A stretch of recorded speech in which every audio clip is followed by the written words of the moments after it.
host of The Cell. I invite you to listen to our program every Wednesday night at 7:30 p.m.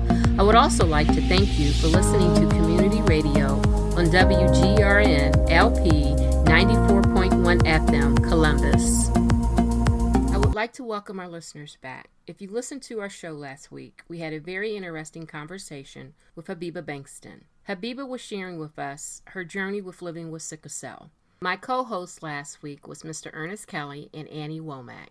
So this is part 2 of our conversation with Habiba Bankston and her journey in living with sickle cell. Enjoy.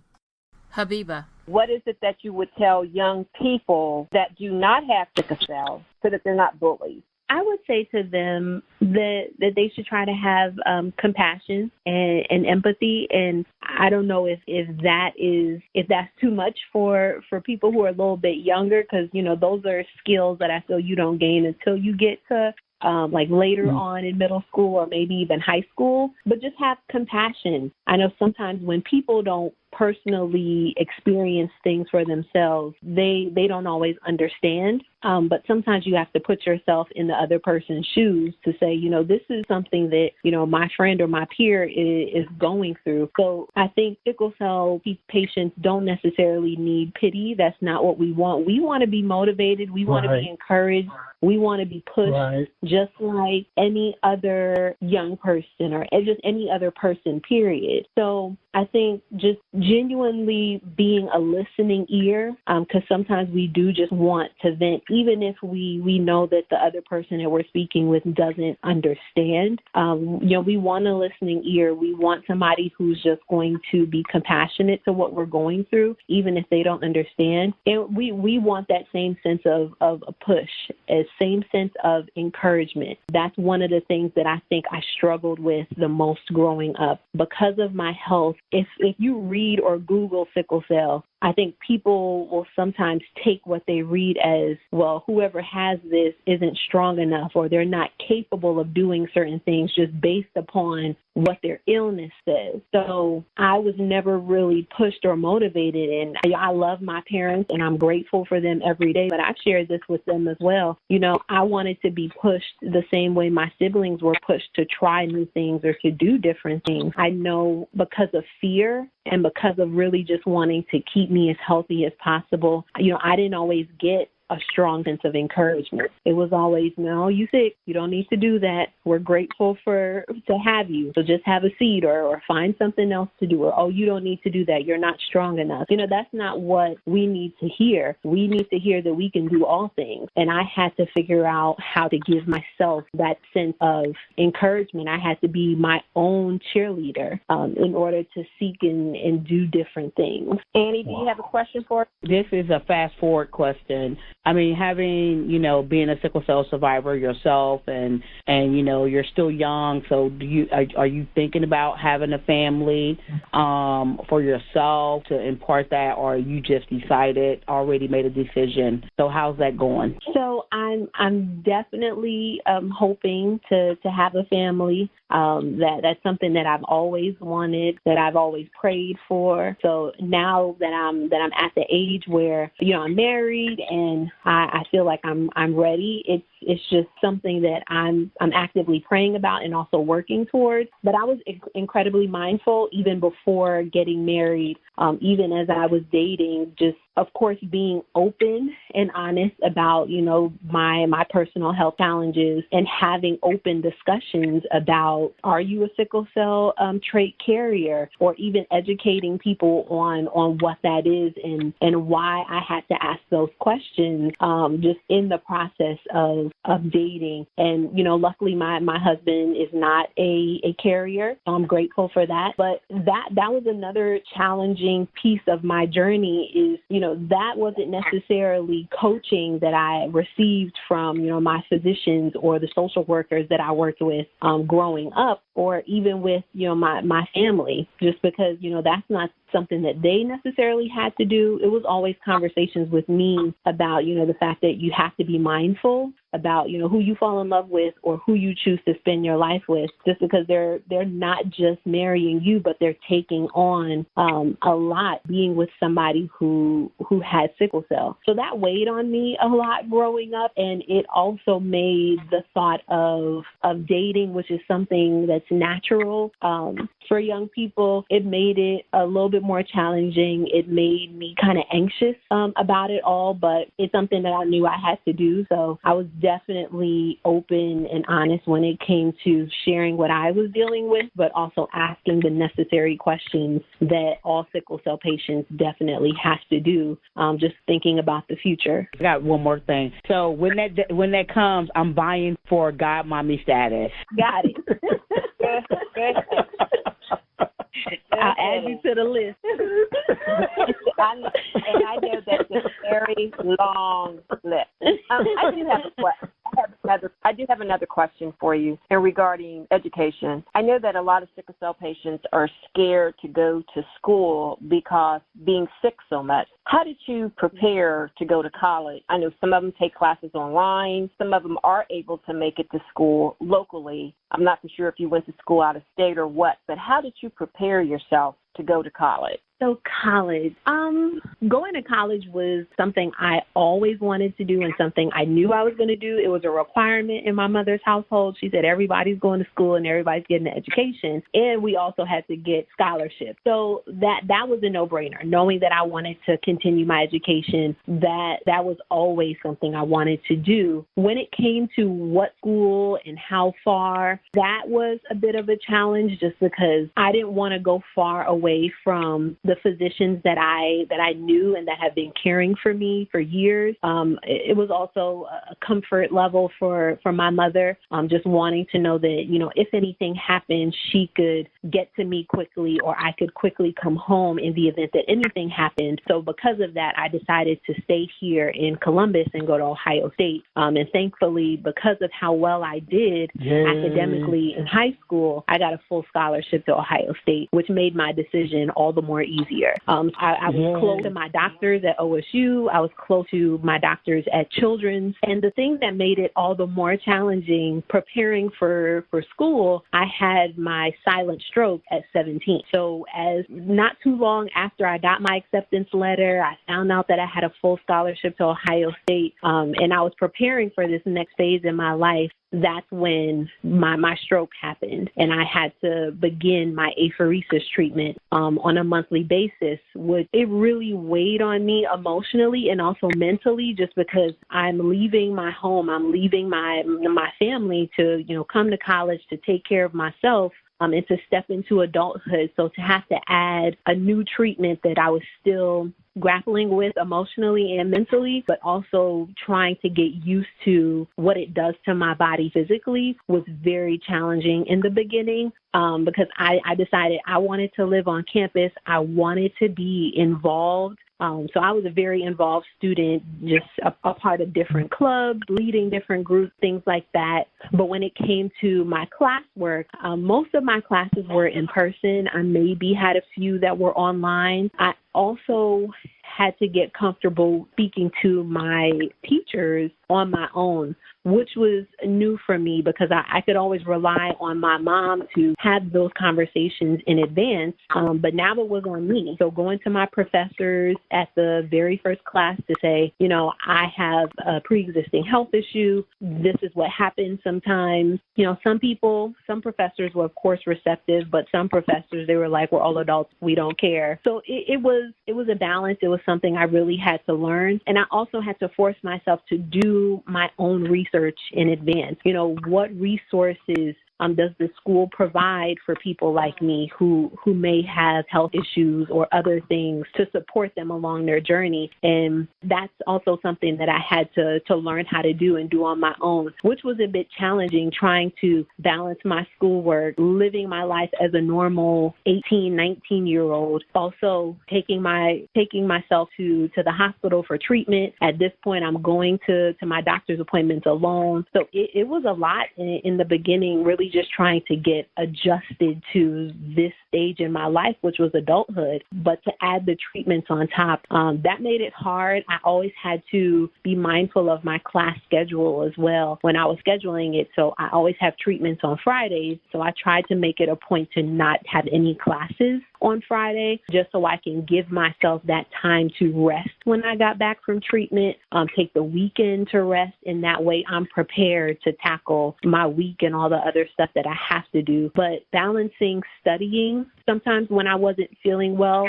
that was definitely a challenge for me, just because, when you're in the middle of a pain crisis, the last thing you want to look at is a book. All you want to do is lay in your bed. So that was hard. And I also worked. I had jobs on campus because there were bills that I had. It was my phone bill and things that were small, but it was important for me to step into the next phase of my life and to start working and doing other things that my peers were doing. And not allowing my sickle cell to hold me back, although it presented some challenges for me. I'm grateful for what those first few years were like, because it taught me to really take care of myself.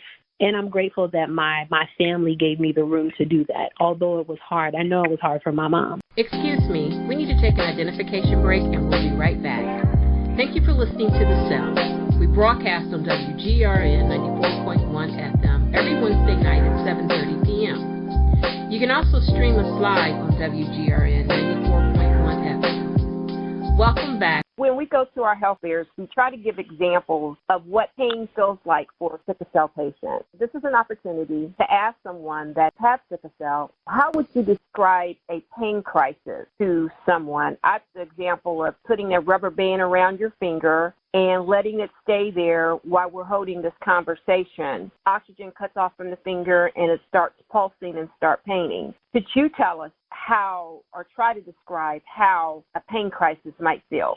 That was a really good example. I never thought about describing it that way with the rubber band. I know for me, sometimes it depends on what part of the body it is. Sometimes it feels like somebody stabbing you with a knife or a needle in one part of your body, and then they just start to move it. They just start to move the knife into different parts of your body, or like a waterfall of fire is another way that I've described it before in the past. It's like my body is perfectly collaborating and just sharing the pain, sharing the wealth just across my body. I think that's the best way that I can describe it. Like, it's never in one spot for me. Like, just this weekend, for example, I've had pain in my hands, and it'll just move all the way up to my arm, and then it'll shift to my toes, and it'll just work its way up, and then it'll shift to my back. So it's always a new place. Sometimes I feel pain in my teeth.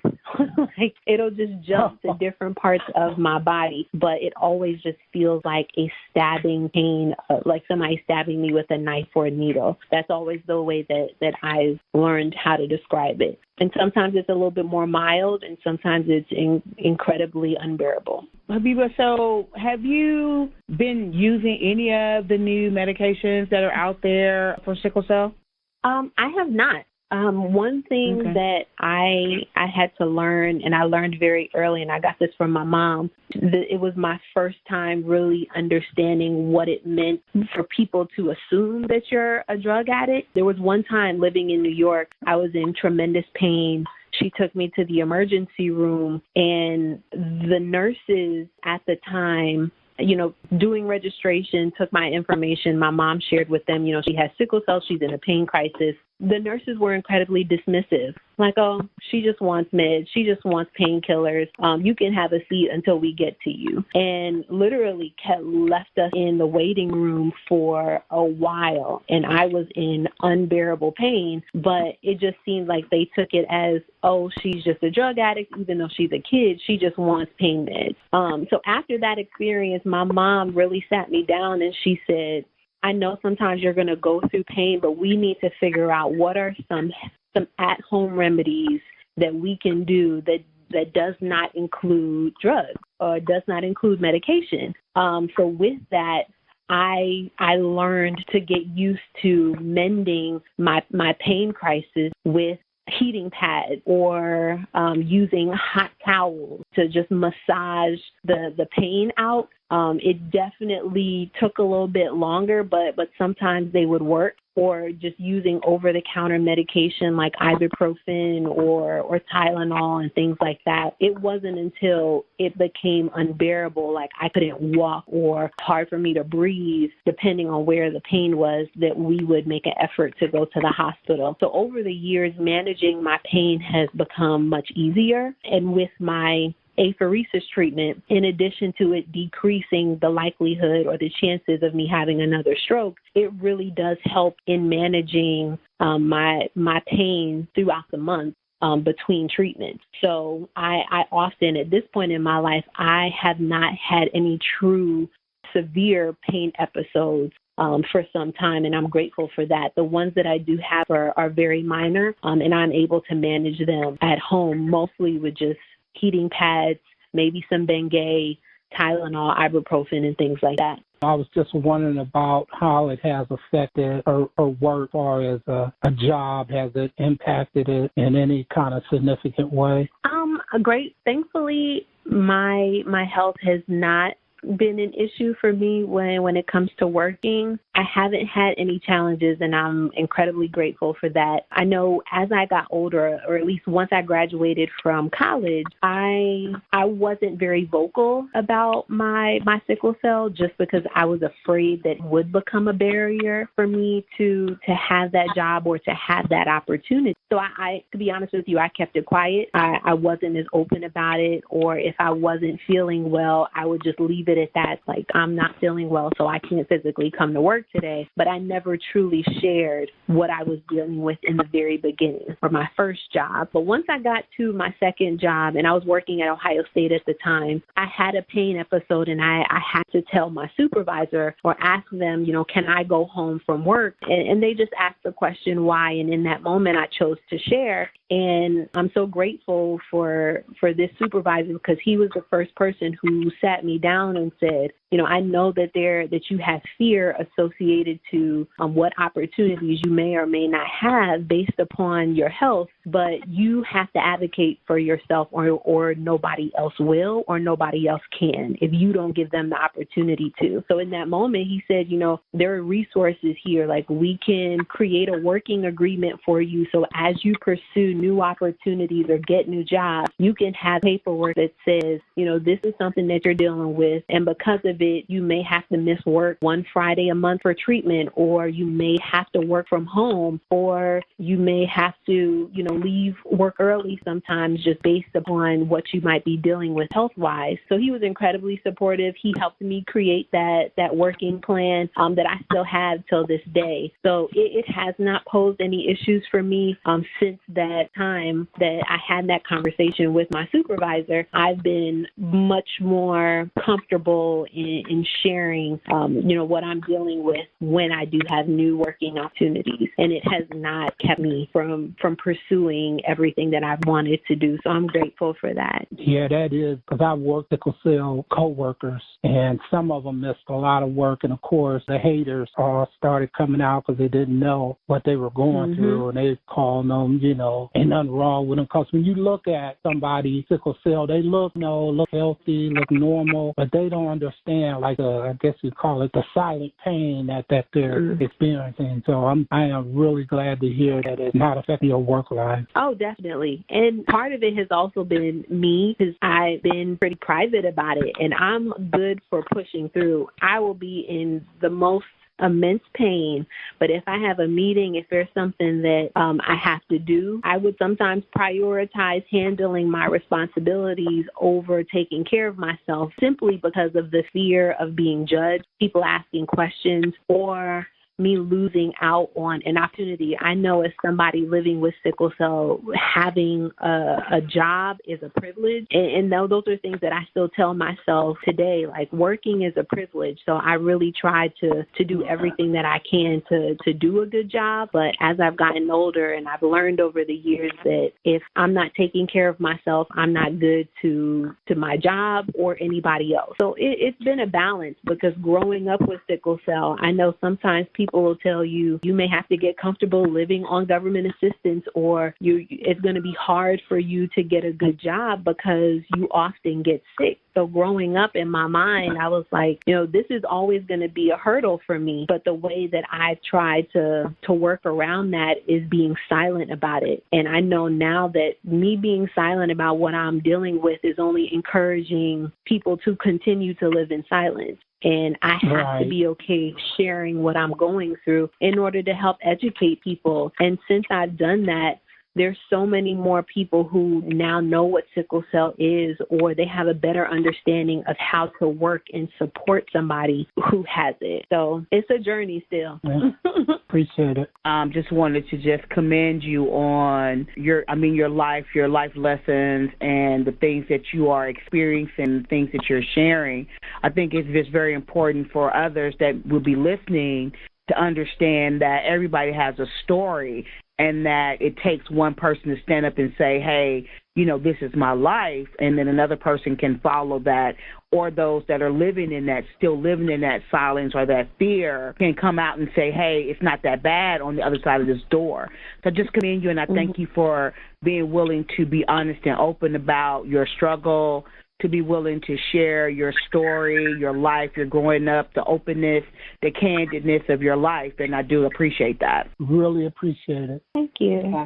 Habiba, what would you like to say in a summary to our listeners, not just those that are impacted with sickle cell disease, but also those who are not impacted with sickle cell disease? We have different type chronic illnesses out there which are similar, and then you have those who are your caregivers or just friends. Could you just kind of give us a quick overview before we close? What would you like to say to our listeners? I think I would say that, sickle cell is only one of many silent illnesses that so many people are plagued with or are living with on a daily basis. But I firmly believe that sickle cell and several other silent illnesses, they're all community diseases. They're only silent because we don't discuss them. Like, we don't talk about sickle cell and lupus and MS the way we talk about and champion cancer and several other illnesses that are much more well known.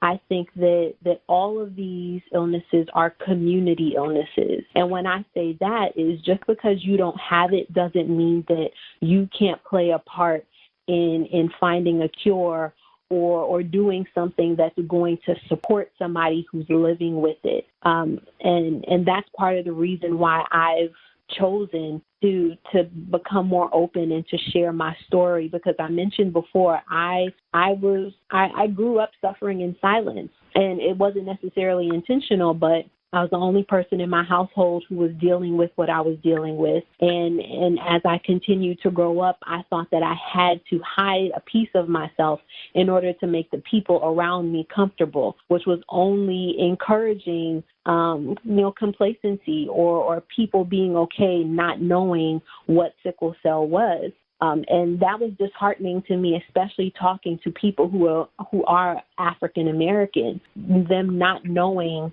what it meant or how it affects people or how they could be carriers. And just the lack of education really pushed me to get to a place where if I don't share my story, nothing will change. If I don't share my story, there are other young people who look like me who are dealing with the same things that I'm dealing with, who will feel like they're in a box and they can't pursue their dreams or live a full life because all we know is what our doctors tell us or what we read online or what we read in books about what this illness is, but we don't hear enough about how people can continue to grow and do everything that their heart desires. And I think the only way that we can continue to encourage people to do that is to be open, to be honest, to share, and to encourage anybody and everybody despite what they're going through. So when I say community disease, we can all play a part.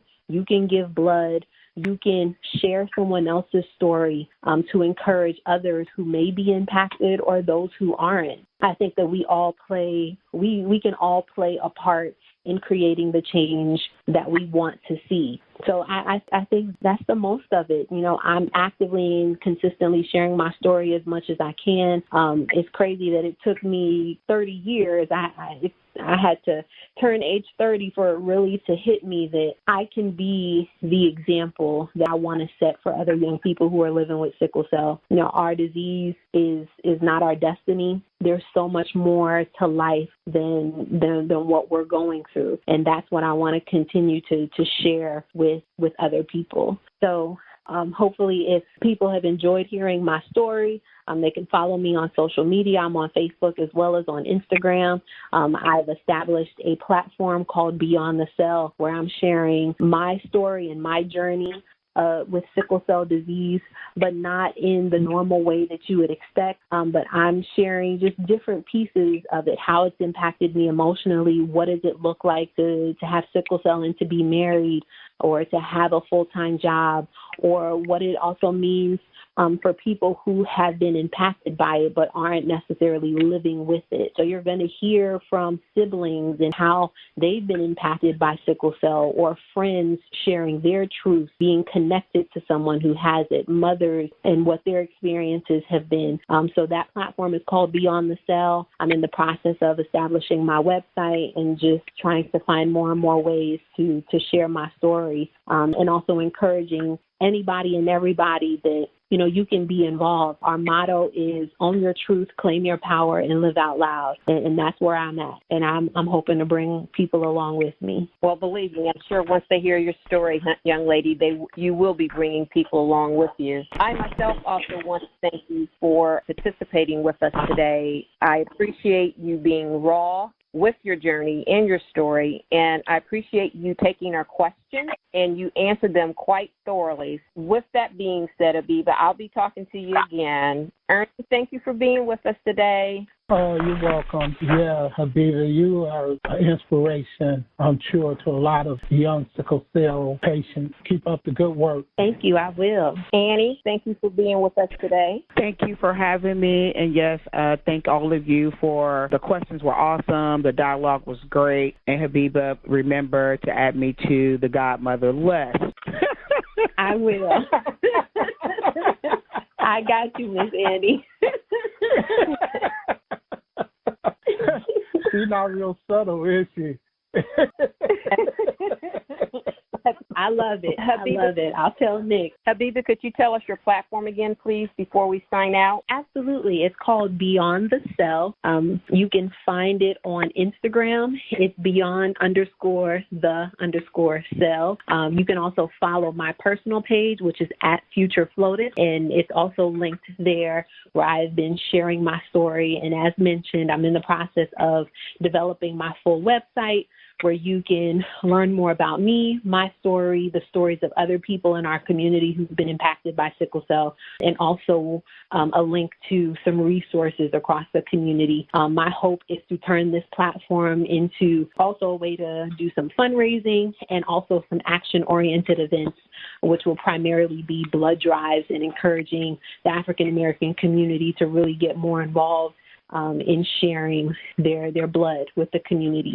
So it's a baby that I'm still birthing, but there's so much more that I'm hoping to do. So it's Beyond the Cell. Thank you. With that, everyone, I thank you, and I thank our listeners tuning in. And with that, peace out. The Faith Thomas Foundation would like to thank you for listening to The Cell. We broadcast on WGRN 94.1 FM every Wednesday night at 7:30 p.m. You can also stream us live on Wednesdays at 7:30 p.m. on WGRN 94.1. For more information on the Faith Thomas Foundation, please visit our website, Facebook, and follow us on Twitter. Our Twitter handle is Faith Thomas FDN.